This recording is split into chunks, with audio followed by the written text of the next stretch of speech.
Hello, my friends. I'm back, and I'm going to talk a little bit today about the course of the rising, what happens basically with the rising.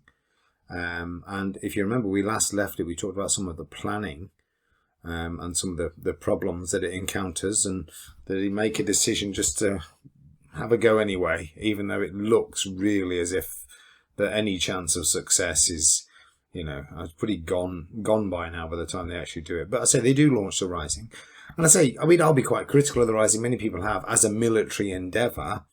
But I suppose, to be fair, you could say it's something of a notable achievement. I mean, in the midst of a war, these rebels had planned a covert and extensive nationwide rising involving thousands of well-armed volunteers across the country. They'd tried to get German help and come within an ace of getting German help and German supplies and so on.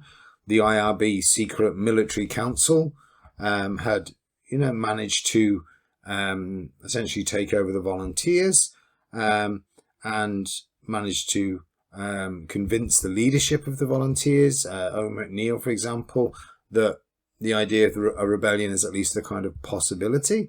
And McNeill himself, is a moderate kind of figure, but dithers really. He doesn't really condemn it. He doesn't really back it. He just kind of dithers. He's more really shocked by the extent of the IRB's deception, of how much they've, secretly, without his knowledge, taken over this organisation. So he does make this, of course, fatal call now to stand down the movement and stand down the volunteers. And it does appear, as I say, to make a big difference. I say all these people that have come out on these manoeuvres in Easter, they're then told, well, it's on, we're going today. And many of them, as I say, will not end up joining the rising at the end of the day. So, many of them, as I say, don't really get a chance to make a decision for or against because the manoeuvres are called off. I suppose you could say, well, hang on a minute, the rising's going on for a week. It's not as if many of them, go back home and then a couple of days later realise, oh God, it is happening now, I better get my gun and get to Dublin. They still don't really bother getting involved in the rising, which suggests there isn't as much support as the IRB radicals had kind of expected. And overall, during the rising, provincial Ireland is largely quiet. I mean, there's not a great deal goes on. The plans for the rest of the country outside of Dublin have been kind of amateurish and rather absurd at times. There's a wonderful story about the volunteers from Belfast who were actually sent by Patrick Pearse. Now, there are about 60 of them get on a train, and they're given orders to head south and hold the line of the Shannon.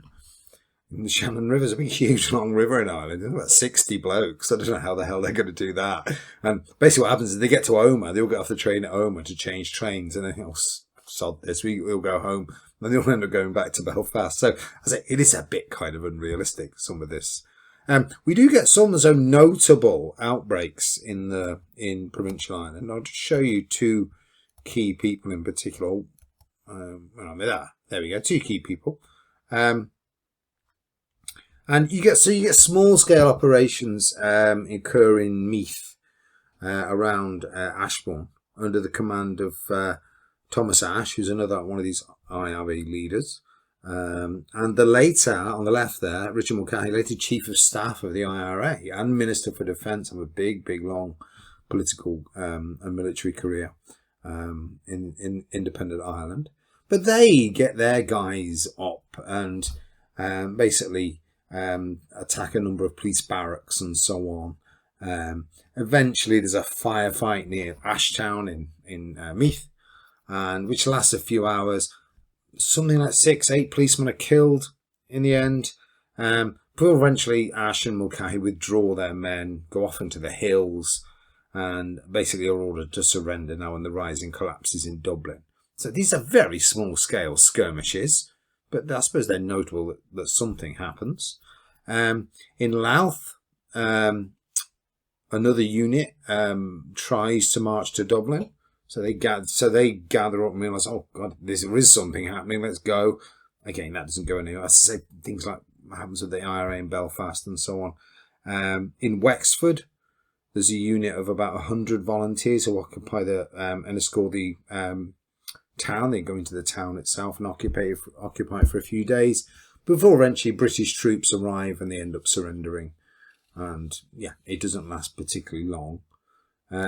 Another person worth mentioning, Liam Mellows, who we'll see much later as an important IRA leader during the Civil War.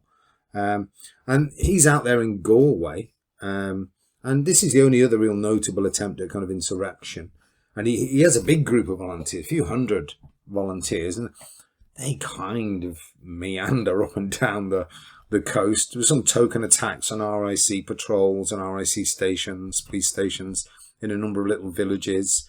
Again, British reinforcements end up coming in by land and by sea, and the men are forced to disperse off in little groups and are rounded up then in the coming days. But again, in some places there'd been little flarings of violence, but again, very, very small scale. So the rising itself, when it comes, is going to almost be wholly confined to Dublin. And as I said, it seems what the plan is that Dublin was, if this was a nationwide rising, Dublin was going to be a place where they launch, as it were, a coup to hold on to the capital city. Well, across Ireland, there were all these volunteers rising up, and then maybe converge then on Dublin as this new government, independent government's proclaimed. That's what we kind of think the idea was. But of course, with the provincial part of Ireland now basically quiet, all you're left with is the head. The sort of the head of the snake is all that's left in the shape of Dublin. And it doesn't really kind of make sense. You have this very stationary kind of attempted coup in the city with very little support from outside, almost no support from outside. So I say, and of course the reason it happens and is able to go ahead in Dublin, of course, is that's where the secret military council are based. So think about that. So they send out the countermanding order after Cork and Galway and wherever it is. They can't really stop the local volunteers. But in Dublin, they can whiz around on their bikes and knock on doors and say, no, ignore that. We are going tomorrow. So, and that also is where most of the guns are from the Howth gun running from back during the Ulster crisis are still in Dublin, because the German guns haven't really arrived either in provincial Ireland. So here's a map now of central Dublin at the time of the rising, and you can see here. So I say, the original plan seems to seize the heart of the city, and I say reinforced by a general rising across the country, supported by German arms and maybe German troops and who knows what. And you can see here we'll come back to this map and see the various commands. The headquarters is, of course, famously the GPO, the post office here in Sackville Street, or O'Connell Street as it is today. So occupying several of these big lumps of buildings, big prominent buildings in the centre of the city. As you can see, a kind of rough ring really around on both sides of the river. Just a rough kind of crude ring. I say that the GPO is going to be the headquarters for this. And see, there's the flag, the famous flag which they stick up there. So this is where Pearse is going to be and some of the top kind of people. And it seems to be, the idea is to kind of hold the city, or the centre of the city, against attack. The inevitable British Army backlash. When the onslaught, they're going to come and sort themselves out, the British, and finally they'll start attacking these commands. But hold out as long as you possibly can. Again, let's try and be charitable about this. I mean, the idea of urban warfare, to be fair, is quite a new thing at this time. We often think of urban terrorism and things now. We're used to that, sadly. But the Paris Commune, of course, may have been an inspiration. Only 1871. It's not that far ago, long ago. We have, of course, the siege of Sydney Street in London in 1911, which is where a group of anarchists and burglars try and, they basically hold out against lots and lots of police and the army outside. This is the famous case when Winston Churchill, if you remember, gets involved in his top hat trying to direct things. But they hold out for a long time, so maybe that'll kind of work. The trouble is, as I say, it doesn't really make sense if you haven't got a nationwide rising going at the same time. It doesn't really make any sense at all. And therefore, it has little or no chance of succeeding once it had started. And there has been a kind of wide-ranging debate now, therefore, about the ultimate motivation of the rebels. Perhaps some have argued the strategy was so poor because it was never meant to be a serious military endeavour. It was essentially meant to be an act of martyrdom. That what's been called a blood sacrifice. We mentioned Pierce is into this idea of martyrdom, sacrifice and redemption and all that. Maybe that was the idea.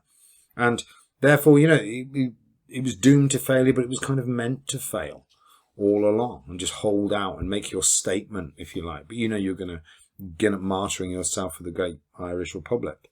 I think, to be fair, the reality is that certainly the intended aim of the rising sort of 48 hours before was for a nationwide coup, was for a real belief it was going to work as an actual rising.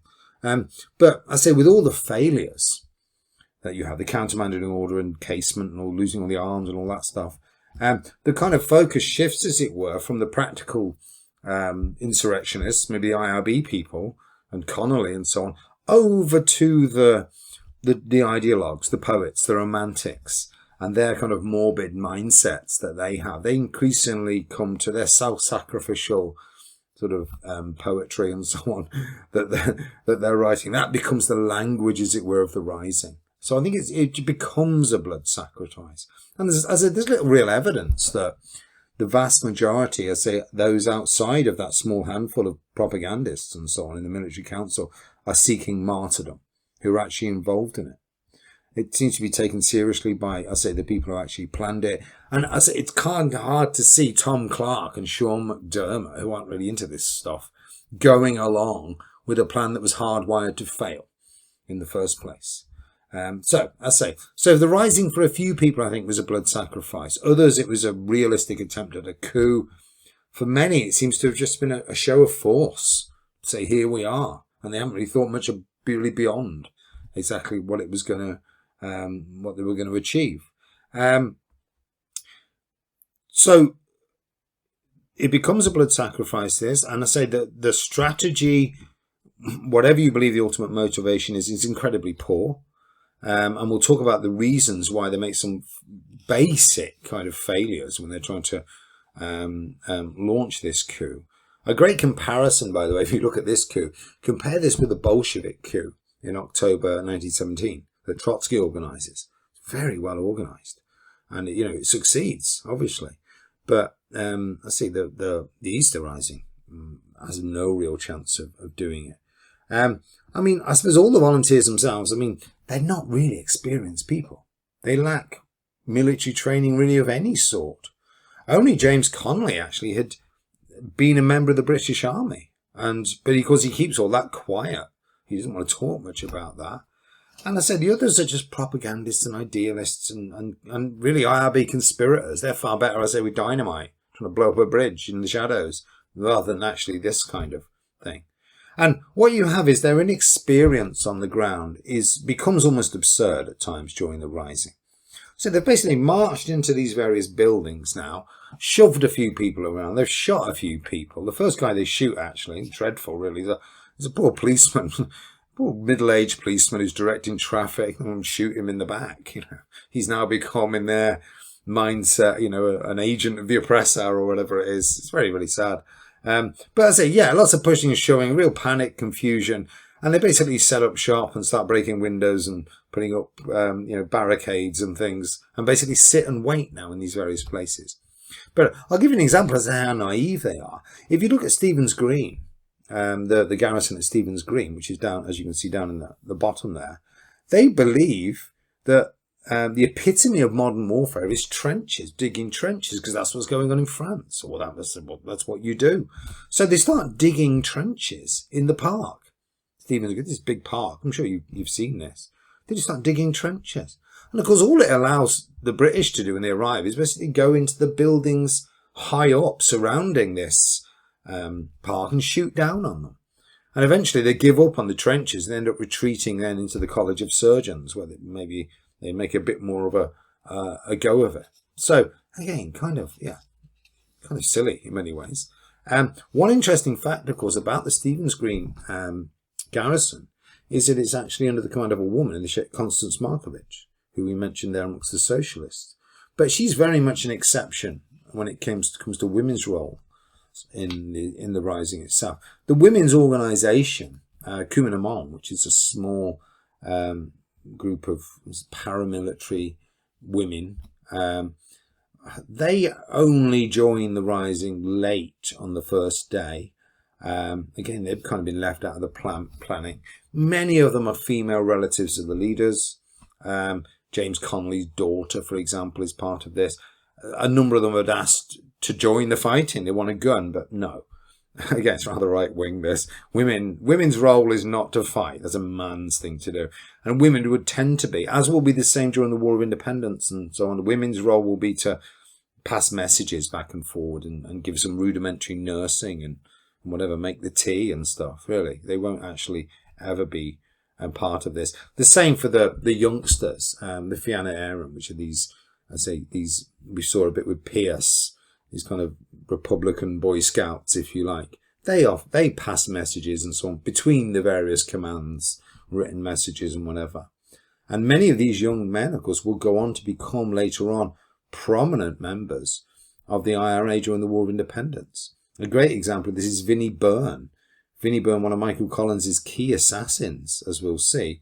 He's only 15 years old when the rising's on, but he's in the thick of it as one of these kids running around between commands and so on.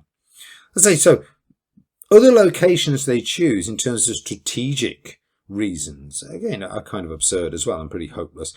Example of that, Jacob's Biscuit Factory, under the command of Thomas MacDonagh. Jacob's Biscuit Factory is tucked away off the main thoroughfares. It protects nothing. So the British end up, when they come in, it's just cordon it off and just leave it there, and nothing really happens at all at Jacob's Biscuit Factory. So it's not protecting any kind of, route of troops coming into the city or whatever. The GPO itself, you can say, is really on the wrong side of the river. It doesn't, to work effectively as a headquarters, you'll have to go over the bridge to go back and forth to your main garrisons in the south of Dublin. And so the river effectively splits this whole thing in two now. And I say it's kind of unforgivable in a way because there's no real symbolism behind the GPO. It's not some historic building or whatever you could take, it has some meaning. Nothing. It's just a post office is basically all it is. And I think the biggest criticism we can make of the Easter rebels from their point of view is their failure to take Dublin Castle. And Dublin Castle is the administrative centre of British rule in Ireland, a profoundly symbolic target. If you took over Dublin Castle and raised the flag over that, that would really be a big statement. The castle itself is defended by a very small garrison, because this is a bank holiday weekend. And most people are actually enjoying the day. Most British soldiers, lots of army officers, for example, have gone off to the races for the day. And, this is the British are ready to round up, remember, these rebels. But the point is, well, we're going to have our bank holiday and have a nice time at the races. And we'll do that, no rush. We're getting there. That's something they'd rue, obviously, in future. But, yeah, it would not have been difficult. You could burn it to the ground, I don't know, destroy its records, take the staff as hostages or whatever it might be. They didn't do any of that stuff. They don't, for example, they don't take the telephone exchange. I mean, that's unforgivable, really. It's an obvious thing to do, surely, take the telephone exchange. As I say, have a look at what Trotsky does. And you see, Trotsky has all this where you take the train station, you go to the train station, you go here, you go, and everything. It's a brilliant way to strangle. That's how to really have a coup, what the Bolsheviks do. They don't take Trinity College. That's another example of this. Trinity College with big, thick, you ever been to Trinity College? Big, thick walls, very defensible position. Also on the right side of the river, controls, major crossings of the Liffey. It would be an obvious place to go. Don't make that a major target either. It seems to be, and again, this is kind of absurd, but Connolly suggested or insisted that they based their headquarters on O'Connell Street, and one of the buildings on O'Connell Street, because that's the main shopping street. And his belief was that capitalist store owners, because he's a Marxist, who are behind the state, they're all the ruling class, the elite, they would never allow their shops to be destroyed. Therefore, it's a pretty safe place to hide. So they wouldn't bomb their prize stores and so on in the city. Again, it's so naive. Of course they do. As we'll see, they flatten the city completely. But yeah, that's maybe one way of explaining why they choose such a strange collection of buildings. The one place where you do get proper fighting, I suppose. I mean, there is fighting everywhere, really. But I mean, one place you get a real kind of, I suppose, what the Rising was meant to be, happens under the command, Eamon de Valera's command at Boland's Bakery. And that's particularly, will be by far the most efficient in terms of inflicting casualties on British soldiers. And the reason is it's on there on they're coming along the Northumberland Road. They're coming basically from the docks, British soldiers. So they come in now from the east, and that's the main route into the centre of the city. So it's perfectly placed somewhere like that, and they managed to hold them off. And yeah, some real tough fighting goes on there. Even that's kind of absurd at times, because, I mean, there's a case where a number of sentries and pickets who are put out to watch for soldiers end up abandoning their posts to come along to join in and say the rosary and stuff. So no one's actually out at the posts, and, you know, very peculiar. And I say they're sitting in these buildings now waiting, because the British think, what the hell has happened? They really don't get this. And it takes them a while to really get their heads around this. Who's behind this? You know? And so they're sitting waiting in these buildings now for the inevitable backlash. And very peculiar, surreal kind of events. I mean, one of my favourite stories is a British soldier who's in the GPO, and this guy's just buying stamps because it's a post office. And they rush in and whatever, push him around. And what the hell do they do with him? They end up arresting him and putting him in the back office, locking him in the back office. But somehow he managed to find a bottle of brandy. And the bank manager maybe liked a tipple at lunchtime. And he gets drunk and plastered, rolling about the place, with the headquarters of the Irish Republic. There's a wonderful story of two Swedish sailors who are leaving the city.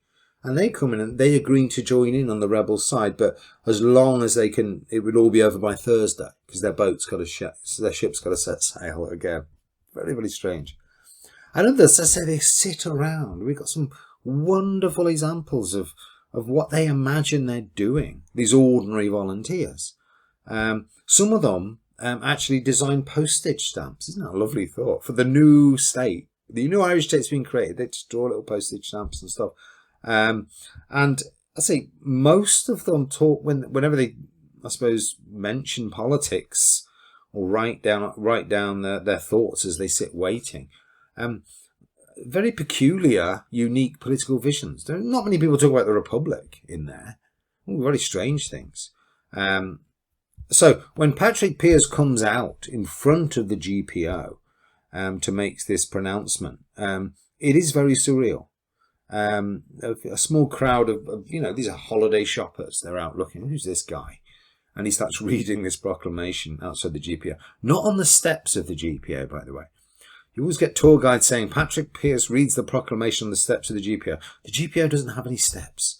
So please, this is the bugbear of mine, that is. But it's a very confused event. I mean, some of them in there talk about the King of Bavaria is going to come to be King of Ireland. There's some familial link, I don't know. That maybe that's an option going forward. It's very incoherent politically. What this is, a very confused affair, the Rising, carried out really by confused people for ambiguous and multifarious, different imagined futures. That's a very strange thing. So I say, if they end up winning this, you'd have to wonder what kind of state would they actually be creating. It may be called more trouble than if they lost. Now, the people who suffered most in the Rising, of course, rather typically, and will be typical right throughout the whole revolution, are citizens. More people in this revolution, as we'll see, will not be on either side. Dublin citizenry, I say, are largely apathetic to this or confused. Most of them don't really know what's going on. And so they don't actively support or really actively condemn the rising. But I mean, a number of them just see the chaos. And I suppose the most proactive thing they do, Dublin citizens, while all this is going on, is looting. I mean, huge amounts of looting. Many relatives of mine actually were involved in looting. We didn't mention that. I don't know if I've got any heirlooms left from looted shops in Dublin. But widespread looting now happens as to take advantage of this. They even, I'll show you some of these barricades. So the rebels are putting up barricades in various parts of the streets.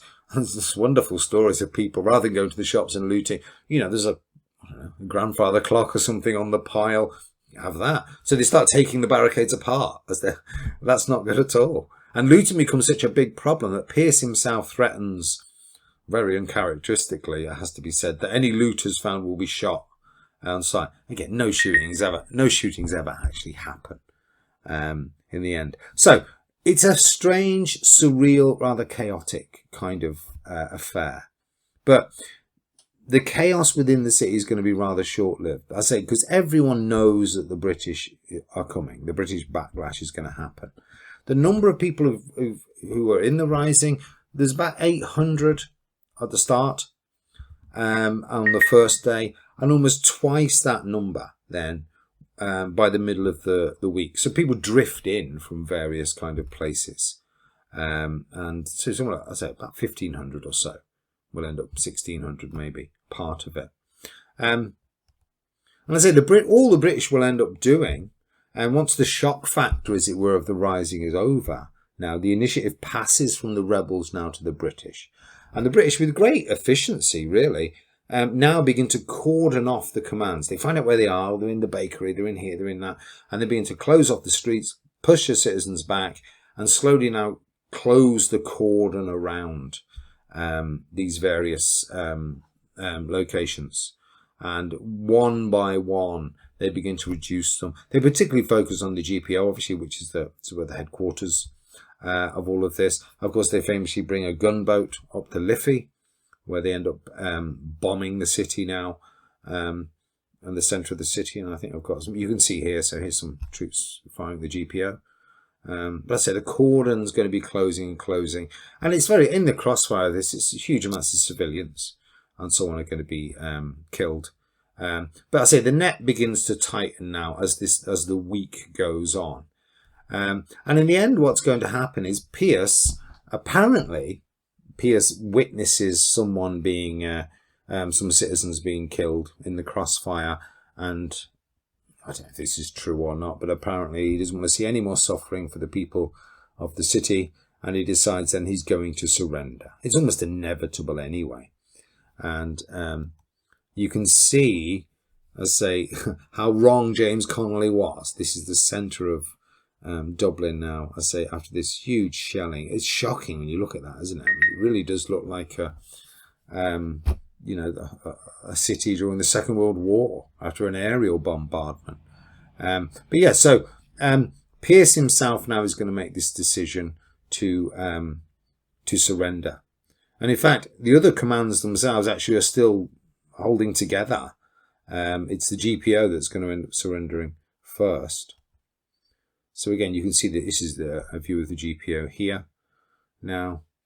And yeah, the complete shell of the building.